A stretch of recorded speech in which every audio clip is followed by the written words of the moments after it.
Welcome to the Jeff Crilley Show. And now, here's Jeff Crilley.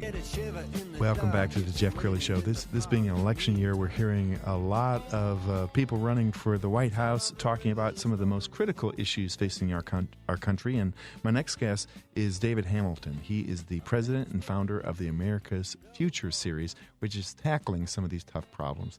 Welcome to the Jeff Crilley Show. Jeff, thank you. Thanks for having me on. And back, as fate would have it, is Dave Hillary with the Veterans Xtreme Adventures. And I want you guys to talk about this connection that brings you back. Well, you helped make that happen. We were just in the green room, if you will, and visiting. And we have a lot of friends in common and passions, our mission in common.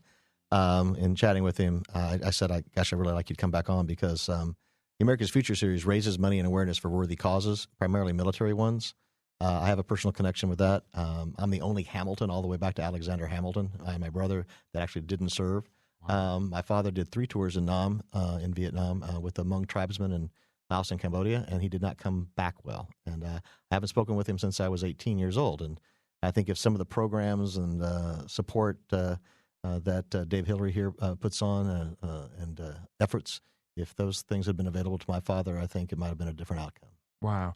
Dave, for those who are just tuning into the broadcast, remind us what your nonprofit does. Or Veterans Xtreme Adventures, and this is exactly what Mr. Hamilton just talked about. We take guys that aren't very well, that have served our country, that just are needing some extra support.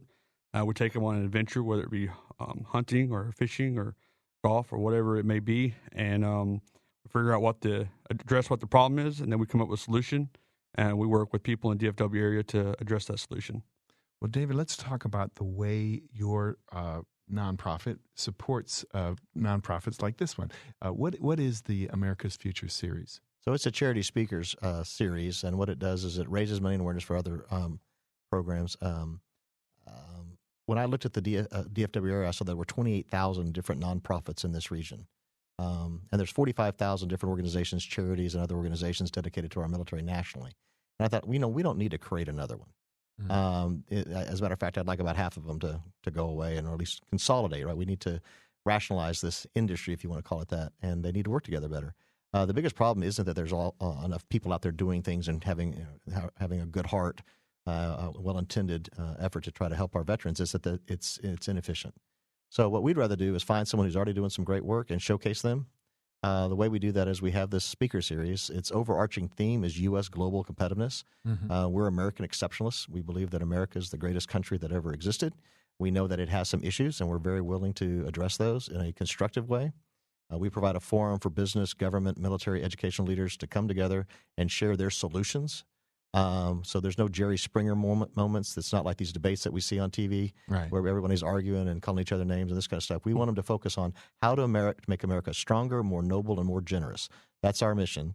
And we want to live that by saying, okay, instead of the money going into our pockets, we want to go to a charity that is doing great work, like this one.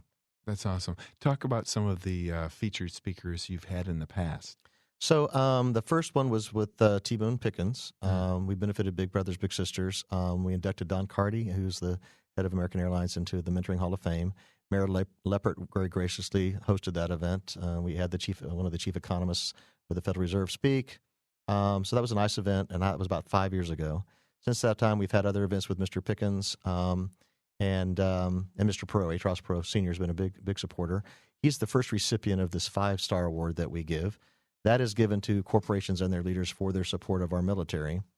We give another award called the Magellan Award. It's named after Maggie Magellan, who's the most heavily decorated 82nd Airborne officer. And it's given to someone who served our military with distinction and then continued to serve after they got out. And so the first recipient of that was Admiral Patrick Walsh. The next one was Clint Bruce, who we all know here. And then the Luttrells as a couple, Melanie Marcus Luttrell. And then most recently it was Lieutenant General Richard Carey, Marine, retired. And the upcoming one on April 8th, that's a little further down the road, will be Roger Staubach. Wow. That's kind of a who's who, isn't it? Yeah. So that's on the military side. On the business side, everyone from General Robles of USAA, David Seaton of Fluor, Joe DePinto of 7-Eleven. About 25 Fortune 200 CEOs have received the 5-star award. and we single those out. We have a criteria for those that not only do a great deal in philanthropy, but we're also very keen on their hiring practices. Do they hire, train, or support veterans in employment? Dave, let's bring you back into the conversation. Are there programs out there, or too many programs? What do you see as the problem with help for veterans when they get back? Well, I think there are a lot of programs there, and there are a lot of great ones. I mean, we want to partner with as many people as we can for the common good, common well-being of a veteran. So. There's a lot out there, and a lot of good ones. We target one section. Right. And so it's a teamwork, it's a team effort. Absolutely. I'd like to address that. A couple things struck me when I was talking with David.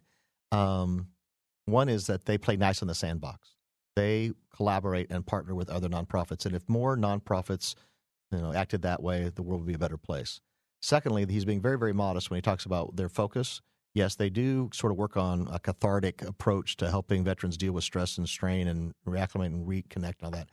But what I was struck by, and I've been told this by other people, not just David, that are associated with his organization, when someone comes through, they're able to find out what that person's need is, and then they connect them on jobs, on housing, on all sorts of things. But, a veteran's not going to open up until they know somebody like and trust them, right? Right. And in these sort of bonding ventures that they have, that sort of brotherhood happens, and they open up, and they are then able to help connect them with the kinds of organizations that can meet whatever that need is. Hey, you're exactly right. I like to be in the trenches. I want to be. There's a lot of veterans that their mind is the battlefield right now, right? So if we can kind of get them and talk about it, I go to people like Mr. Hamilton and say, hey, I got 5 vets that they're okay, but they have no job skills, and then I could kind of pass it on, and he could, and so I've got them to talk about it, and we've addressed the problem. Now let somebody else, do what they need to do to get back. So it takes everybody. So we really appreciate that kind of collaboration. So he can send someone to us and the folks that we work with and say, well, this vet is an athlete. Mm. They've got great skills and attributes, the characteristics that we want, but they don't necessarily know somebody's game. Right. Okay. So if you look at their MOS, their military resume, if you will, a lot of people either can't translate that, and if they look on it, they don't see the specific skill they're looking for. Right. So what we're really focused on primarily, our biggest effort right now is to say, let's find those heavily demanded skill sets, those disciplines, whether it's a welder, an electrician, a cyber guy, a Microsoft certified guy, a Lean Six Sigma expert, whatever it is. Right. Let's connect them with the guys that can certify them. Let's help them figure out the money part of that, right? And then let's get them an internship or an apprenticeship. Get them in where they can prove how good a worker they are and how much they can contribute. The truth is veterans do not interview terribly well. They don't have to. It's not part of their culture. They don't interview at all while they're in the military. So let's skip that whole interview process. Let's stop trying to tell them they all have to get a 4-year degree, by the way. They're all being told they have to go back and go, because of the GI Bill, get a 4-year degree. They may or may not come out with a job, and they'll probably have a bunch of debt. A lot of these guys would really rather have a career now. They'd like to have a skill set. And I got to tell you, we have companies that we know that are paying $80,000 a year to be a welder. In a year, they're making $120,000. Wow. I have clients up in the Northeast with this large utility company. They're making $125,000 base with $200,000 with all their overtime. My goodness, I spend 6 months to a year getting skilled up in that, doing an apprenticeship, and I'm making $125,000. If you're not smart enough to take that, you need to go back to college and get an economics degree. Let's talk about hiring veterans, because I've seen stories that talk about the discipline that it takes to be a soldier makes for a great employee. Do you want to talk about that? Well, yeah, it does. My job skill as an operator. I've been in the military, for a decade. So that was my skill. But however, what I obtained while I was in there was the ability to manage people, the ability to be confident in myself, be able to learn quickly, learn adaptively, be able to work in a very high level stress situation and be very calm about it.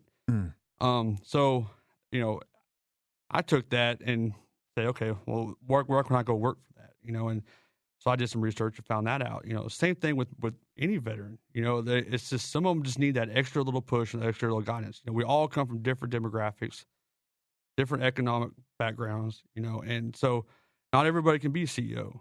we need welders, and we need electricians, and we need plumbers, and we need havoc, and we need mechanics. I mean, it takes everybody. That's what I think makes America so great. Is everybody comes together for that. So David told me his personal story about sort of apprenticing in the energy business in the oil and gas field, where he went through this compressed, quick learning experience with a particular company that would give him the chance to do that. That's a rare thing, though. Not very many companies will say, hey, because of your skills, because of your capabilities, because of the characteristics that you have, we have faith in you that you can do that. Most of them want to walk in with a specific skill, some certification, et cetera, right? But he learned probably, 5 or 6 years worth of the industry in a year because he's a fast learner and he did it in a compressed way. Well, we kind of want to do that in a more institutionalized way. We want to help people get that experience. One of the things that I think is happening is we're talking about these issues more than we used to. I'm sure that World War I veterans and World War II veterans experienced trauma that they were dealing with, but we didn't have a name for it, did we? We called it shell-shocked or whatever, and mostly we just said get over it. Yeah. And as a matter of fact, when my father got off the plane, the first thing that he saw was a woman spitting him in the eye, calling him a baby killer. So, it needs to be better now, but it is better than it was. So you have a couple of events coming up. Can you remind us of the website and how people can? So, yeah, americasfs.org. So americasfs.org for America's Future Series. We have an event this Thursday. We have Governor Tom Ridge, first head of Department of Homeland Security, Secretary of the Navy, some CEOs speaking, the head economist for the Bush Institute. Lieutenant Colonel Alan West is moderating the panel. So it's a really great slate of speakers who are talking about U.S. global competitiveness and all the issues, the global economy, all the sorts of things that you said are being talked about in the election, in the campaign. And then April 8th, we are honoring Roger Staubach with the Magellan Award. As I mentioned, we're honoring 5 CEOs, the head of Michelin, head of Safeway, et cetera. Really great group there. We're honoring these CEOs, et cetera. And Dave, give me your website one more time. Veterans Xtreme with an X, Adventures.org. Thank you so much. Thanks for being guests, and we'll see you next week. Thanks, sir.